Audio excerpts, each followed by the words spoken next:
ಮತ್ತೆ ಲೇಡೀಸ್ಗೆ ಪೀರಿಯಡ್ಸ್ ಟೈಮಲ್ಲಿ ಹೊಟ್ಟೆ ನೋವು ಬರ್ತಾ ಇರುತ್ತೆ. ಯಾಕೆ ಬರುತ್ತೆ ಹೊಟ್ಟೆ ನೋವು ಅಂದ್ರೆ, ಇನ್ನೇನು ಪೀರಿಯಡ್ ಶುರು ಆಗುತ್ತೆ ಆವಾಗ ನೋವು ಬರೋದು, ಪೀರಿಯಡ್ ಆದ ತಕ್ಷಣ ಕಡಿಮೆ ಆಗ್ಬಿಡೋದು. ಪ್ರಾಣಾಯಾಮ ಮಾಡ್ತಾ ಇದ್ರೆ ಅವ್ರಿಗೆ ಹೊಟ್ಟೆ ನೋವೇ ಬರಲ್ಲ. ಆದ್ರೆ ಪೀರಿಯಡ್ ಶುರುವಾದಾಗ ಯೋಗ ಆಸನಗಳನ್ನ ಮಾಡಬಾರ್ದು. ಎಷ್ಟು ದಿವಸ ಬ್ಲೀಡಿಂಗ್ ಇರುತ್ತೋ ಅಷ್ಟು ದಿನಾನು ಹೊಟ್ಟೆ ನೋವಿರುತ್ತೆ. ಸೊ ಅದು ನಾರ್ಮಲ್ ಅಲ್ಲ. ಮಾತ್ರೆನೇ ಬೇಡ ಅನ್ಕೊಳ್ಳೋರು ಏನ್ ಮಾಡ್ಬೋದು ಅಂದ್ರೆ,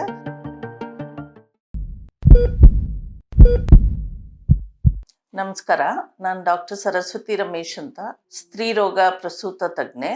ಈಗ ಒಂದು ವಿಷಯ ಅಂದ್ರೆ, ತುಂಬಾ ಕಾಮನ್ ಆಗಿ ಮಕ್ಕಳಿಗೆ ಮತ್ತೆ ಲೇಡೀಸ್ಗೆ ಪೀರಿಯಡ್ಸ್ ಟೈಮಲ್ಲಿ ಹೊಟ್ಟೆ ನೋವು ಬರ್ತಾ ಇರುತ್ತೆ. ಯಾಕೆ ಬರುತ್ತೆ ಹೊಟ್ಟೆ ನೋವು ಅಂದ್ರೆ, ನ್ಯಾಚುರಲ್ ಆಗಿ ನಾರ್ಮಲ್ ಆಗಿ first day of the period ಹೊಟ್ಟೆ ನೋವು ಬರೋದು ಸಹಜ, ಅದು ನಾರ್ಮಲ್ ಅಂತ ಹೇಳ್ಬೋದು.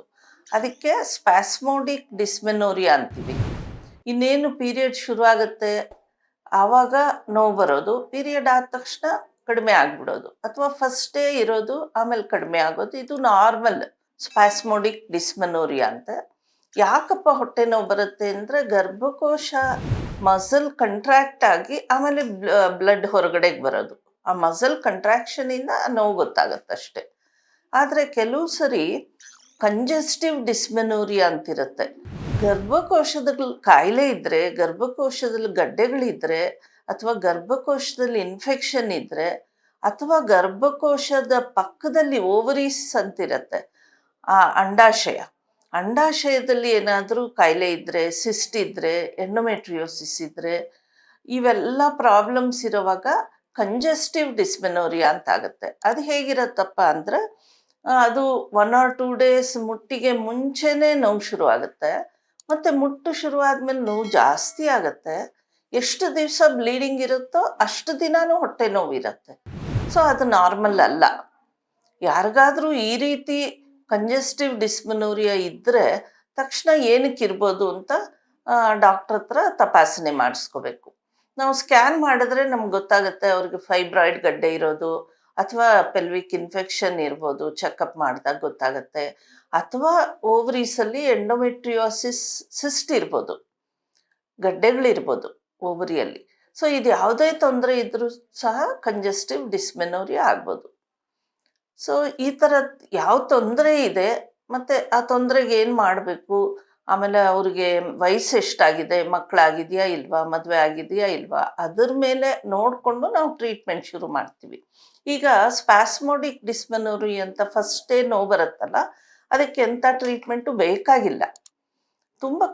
ಕೆಲವು ಮಕ್ಕಳಿಗೆ ತುಂಬ ಜಾಸ್ತಿ ಇರುತ್ತೆ, ಅಂಥವ್ರಿಗೆ ನಾವು ಯೋಗ ಹೇಳ್ಕೊಡ್ತೀನಿ.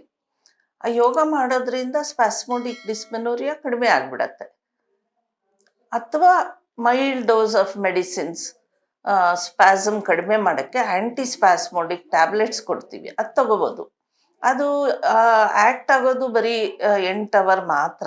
ಸೊ ಫಸ್ಟ್ ಡೇ ಬೆಳಗ್ಗೆ ಮಧ್ಯಾಹ್ನ ರಾತ್ರಿ ತಗೊಂಡು ನಿಲ್ಲಿಸ್ಬಿಡ್ಬೋದು.